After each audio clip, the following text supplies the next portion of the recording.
For those that don't know, what industry did you decide to pursue a career in? So I started off in music. Did you come from a lot of money? No, No? no. So what was that first business you started that went bankrupt? An excavation company. Excavation? Yeah. What's the most amount of money you made in a single year? The company did multi-billions of dollars in revenue a year or so. So what was the best advice you ever got throughout your career? Don't ever give up. You take care of your employees, they take care of your customers. 100%, but your best ideas are going to come from your customers that are taking care of those employees. Number 1. Guys, I've got a very special surprise for you all right now. We're headed to go interview Jason Derulo, one of the most successful musicians turned entrepreneurs in the entire world. He's made hundreds of millions of dollars throughout his career in both music and in business, and currently owns over 10 companies. So we're gonna go interview him and ask him how he created this wealth and how you can do the exact same thing just like him. So let's go talk to Jason and see what he has to say. Who am I here with today? Jason Derulo. What was the most amount of money that you've made in a single year? Most amount of money that I've made in a single year, $30 million. For those that don't know, what industry did you decide to pursue a career in? So I started off in music. Music was my first foray into any kind of success. You know, I was obsessed with music as a kid. Are you a business owner? I am. So I own about 13 businesses now. 13 companies. Yes, sir. What business has made you the most money? You'll never be able to guess. What business? Car washes. Car washes. Car washes. How many car washes do you own? So I own about 65 car washes now. 65 car washes. Why are car washes so profitable? Car washes are amazing because essentially owning a piece of land, right? So obviously you're going to be making money on that car wash every single day. Everybody washes their car.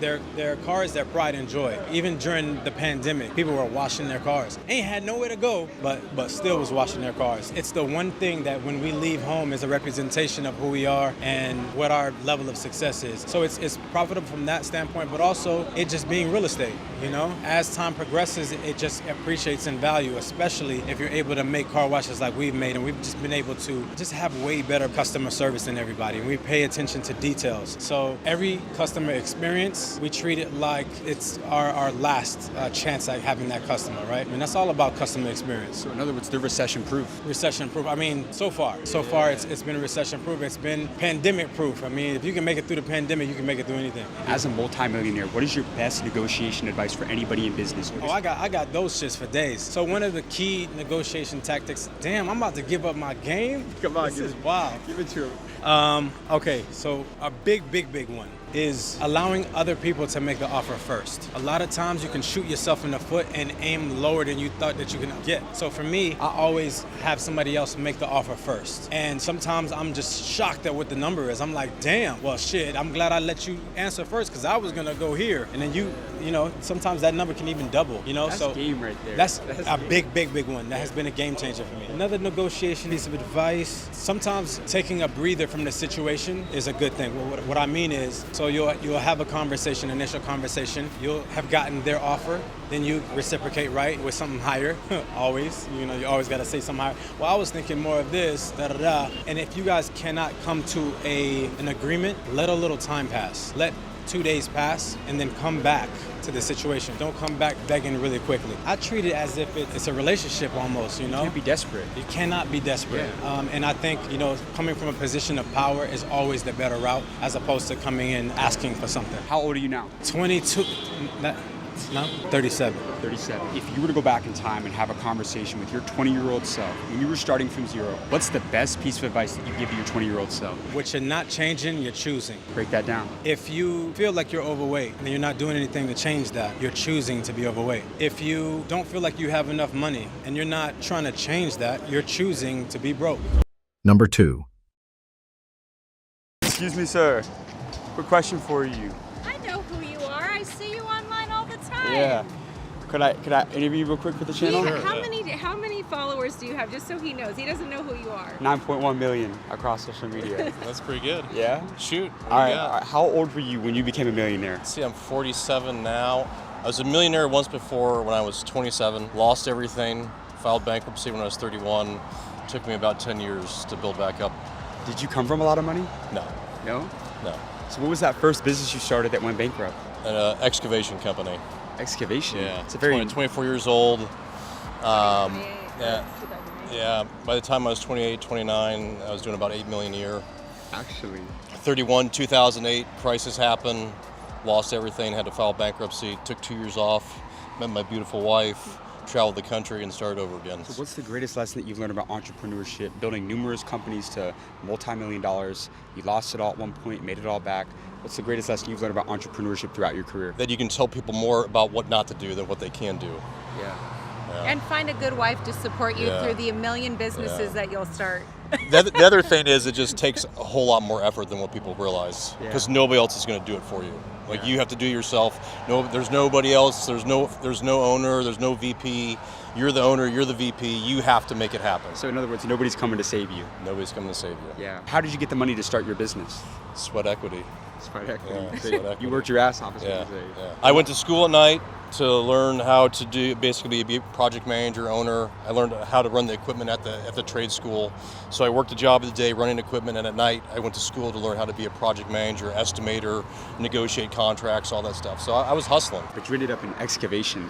Yeah. There's a saying, riches are in the niches. Yeah, you know what you're talking about. I'd be pretty impressed. Did you almost kind of create your own market there, or like how? Like I'm just curious, like why excavation out of all the, like why that niche particularly out of any business you could have been in? For me personally, I love being outside. I love building something, and that was the only kind of construction I liked. Yeah. I tried every other trade. I loved moving the earth. I loved taking like a place like this and building into something new. Yeah. So, And you know, we're doing a video where we're asking millionaires who they're voting for. We got a big election coming up next week. Who are you voting for next week? I'll give you one guess. I mean, you're voting for Trump. Donald J. Trump. All the day way. long, All baby. day. I figured All day, it, I every figured day. it. Do you Yeah. think he's gonna win? I do. I think it's going to be a landslide. Yeah. And what's the number one reason why you're voting for Trump? I'm curious. First of all, he loves this country. And there's a lot of people in this country that don't love this country. Yeah. He loves what it stands for. He loves the foundation. He loves the Constitution. He loves freedom. He loves liberty. And he loves the pursuit of happiness. Yeah. Thank you so much for your Yeah, time. you So I bet, really man. appreciate you. Yeah, Got you bet. amazing advice. Number 3. Excuse me, sir. How old were you when you made your first million? Who wants to know? I started one of the biggest business media channels in the entire world, where I go all over the world interviewing the most successful business owners for the younger generation. Wanted to know if I could ask you a couple questions for 1 minute real quick. I like to remain kind of quiet. Yeah? Yeah. What line of business were you in? Look, fellas, I don't know who you are and I don't know where this is going to go. Yeah. So I'm not Real quick, excited I to. just want to show you real quick, just that way you can kind of get an idea. This is my channel right here. So you see I do stuff. So we go all over the world and just asking people some questions on how they made it for the younger generation. We've got 5.4 million followers on Instagram. So just asking people a couple career advice. So it's a very legit platform. We've done stuff with like the owner of the Houston Texans, the CEO of Nike, the CEO of 7-Eleven. and What's your name? James Dumoulin. James Dumoulin. Yes, sir. All right. So how old were you when you made your first million? I don't know. I was reasonably young, I guess. Yeah. What line of business were you in? I worked for a company my entire career, business service company, and I think there's a lot to be said for working in one place as long as it's a good company. It doesn't matter what they do. It's got to have an opportunity and it's got to have a culture that's going to allow people to succeed, and that's what we did. What was the highest role that you held in that company? I was the CEO. Of what company? I don't want to tell you guys. What's the name of it? It's a good company. It's a public company. It's a public company? Yeah. Mhm. Like what I guess area is it? Or- It's business services. do you think a lot of people know the company? Probably. Yeah. Yeah. I was gonna, if it's public, it's public knowledge, right? Like, could you say what company it is? You'll have to. We've done a lot of public CEOs. You'll have to look this up. Let me ask you this then. Yeah. Leadership is the downfall of a lot of companies in today's world. And you ran, how many employees did you have at one time? 42,000. 43,000? What's the most amount of money you made in a single year? The company did multi-billions of dollars in revenue a year, so we did well, generating high single-digit revenue growth for 50 years. Are you a billionaire? I don't know. What do you mean you don't know? I don't know. Are you still the CEO of the company? No, I'm Or not. you're I'm not, no. So why did you retire? I was there for 18 years as CEO, and there's a point in time where you realize you're not running at the same pace that you were in your younger days, and it's time to turn it over to somebody else. Right. Let me ask you this. I'm going to go back to real quick.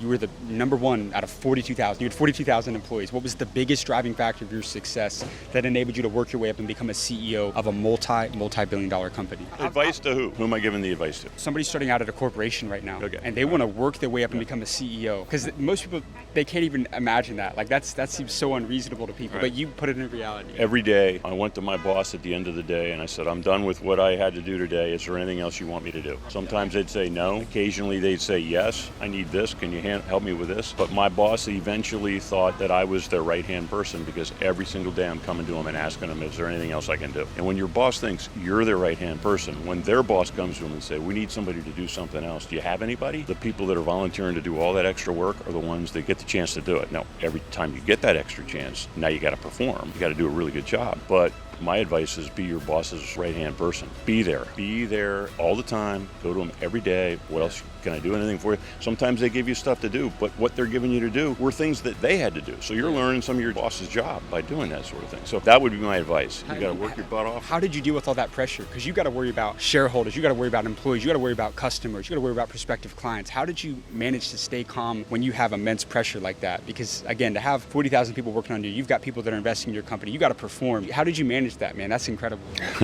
I know it wasn't easy. No, it's not. It's not. It's not. I guess the best way to say it is as you move up the organization, you kind of get used to different levels of pressure. I tell my kids that life doesn't quit throwing hard problems at you. You just get more used to dealing with them. And as you get more used to dealing with them, you don't overreact as much as you did when you were younger. So, it's like the frog in the kettle and you turn the temperature up. They don't realize it's going up. It's just going up. That's what happens in business with the kind of pressure that you take on as you move up into more and more responsible positions in the company. Who's the number one person that had the biggest impact on your career in terms of like a success standpoint? Who did you learn the most from? My father and my predecessor as CEO before I took over the role were probably my biggest influences in business. My dad was a businessman as well, and I learned an awful lot from him when I was young. And then when I took the role of president of our company and I worked directly for my predecessor, I learned so much from him. What was the lowest point in your career? Don't make me go there.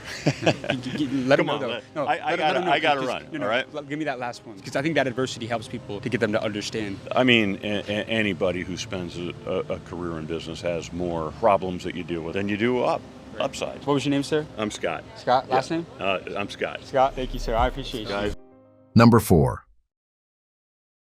Excuse me, sir. Yes. Question for you. Yes. How old were you when you made your first million? Well, how old was I when I made my first million? 28. 28. What line of business are you in? What line of business am I in now? Yeah. I'm an investor. So you're in finance. Yeah, private equity and venture capital, absolutely. What was the most amount of money that you made in a single year? A lot of money. Could you give me a range? So through the grace of God, the companies that I started do well in excess of $1 billion of revenue every year. Are you serious? Yes. You're doing $1 billion in revenue a year? The companies that I started, yes, absolutely do. What's the best industry somebody can get into in today's world? Oh gosh, there are a lot of great ones, and everybody Give me the number one right now. I'm going to redefine the term industry. Africa. Here's the story. Follow me on this. 9 of the 20 fastest growing economies in the world are going to be in Africa in 2025. Everybody's overlooking it. Only 0.5% of the world's private equity and venture capital is going into Africa, despite the fact that it's going to be the only continent with a growing population. A marketplace is all about consumers and producers instead of people on the tail end of life that are draining money out of an economy. Africa has a vibrancy. They're able to just step over the traditional landline telecom. They're technology, they're digital natives, they're growing, they've got an incredible work ethic, they've got stable democracies now in many cases. Africa as an industry, as a concept, is the most overlooked, undervalued investment opportunity for entrepreneurs and investors right now in 2025. Now, let me ask you this. Yeah, what was your secret to scaling to $1 billion company? I got to know the guys at Chick-fil-A really well, okay? So when you buy a chicken sandwich and then you say thank you, they say it's my pleasure, and they mean it. I'm like, how do you do that? How do you train that? Like, you can't do that. It's not about the customer. You can't have somebody behind the counter say it's my pleasure if they tripped over an extension cord, or you're late with their paycheck, or they had to walk a half mile from where they're parked. You delight your employee. Everything flows from that, because then your employees want to stick around. The greatest expense that any entrepreneur will ever have is employee churn. You delight your employee, give them an opportunity to flourish and to thrive. Just solving real customer issues and working on real red meat to be able to chew on. When you do that, they'll stick with you. You take care of your employees, they take care of your customers. 100%, but your best ideas are going to come from your customers that are taking care of those employees. I'm not smart enough to have enough good ideas about how my business needs to thrive and flourish and pivot and make all the decisions I need to make. I need to rely on my company employees. You see, when they feel like they're in a safe environment where they can thrive and flourish and work on really important work, they're thinking about how to do it better. If instead they're thinking about how do I get another paycheck from someplace else, then I've lost that competitive mojo. You take care of your employees, you love them, you understand their story and who they are and what makes them tick, they'll stick with you and you'll have a business that'll thrive. Number 5. Excuse me, sir. Question for you. How old were you when you made your first million? 39. 39. How old are you now? 40. 40? So you made it this last year. Made a lot of millions in the last year. What line of business? I'm a spine surgeon. Actually. So let me ask you this real quick. A lot of people, they go to medical school, they come out with shiny object syndrome because they were in school for so long. What's the lesson about business you could give to a medical professional when they're starting out? Always plan for the future, because today's sunshine will turn into tomorrow's rain. You may be wealthy today, you may lose everything tomorrow. And the other thing I would tell to everybody that wants to focus on acquiring objects and things, and well, I have everything I've ever dreamed of. It doesn't make you happy. Happiness is a pursuit of your dream, pursuit of your mission, your purpose. Don't chase money and don't chase objects. Chase your purpose. That's where happiness lies. So real quick, right here, you said you made a lot of millions last year. What happened this last year as opposed to all the other? Did you sell your practice or what happened? Started my own practice. So when you took that leap is when it happened. Correct. You gotta take a leap of faith. You gotta trust in yourself. How are you getting all your clients? What's your secret to selling? Are you a good salesman? I don't sell. My product sells. So Right. I take care of people. I care about people, and people know that. So you're delivering equal or greater value for the people that are coming in there. You gotta ask the patients that. But you're delivering though. I try to. Yeah, somebody who made a lot of millions in the last year, what are you doing to preserve that kind of money? Because they say that it's easy to make a lot of money, it's hard to keep a lot of money. How are you preserving that wealth? Being better than I was yesterday. Ernest Hemingway said there's nothing noble about being superior to your fellow men. True nobility is being superior to your former self. What are you doing to scale, let's say in the next 2-3 years? You said that you're thinking long term. What are you doing? Expand, hire other people, have other people work for you, have help. You gotta have help because you can't carry the load on your shoulders. Are there any challenges that you're facing right now that you're trying to overcome? Is it tough in medicine? Life is always full of challenges. It's tough in medicine, it's tough in finance, it's tough on Wall Street, it's tough for everybody. It must be tough for you. That's why you're out here in the cold. So Maybe what not do you, tough. so what are you doing on Wall Street? My office is right there. You have some pretty wealthy clients? I don't ask about that. You don't ask about that. So you humanize the people that kind of come into your office. Everybody's on the same playing field, just like I am. I'm here. There's a homeless guy there. I'm not any better than anybody else. So what was the best advice you ever got throughout your career? Don't ever give up. Is that why a lot of people fail? Is that they just give up too soon? I believe that that's why a lot of people that start out wanting to be physicians, for example, never become physicians because it's hard. But it's hard like that in anything that you do in life. Anything that's good is worth fighting for, and that journey is always hard. The view from a mountaintop is beautiful only because you took the effort to climb it. You got amazing advice, my friend. Take care.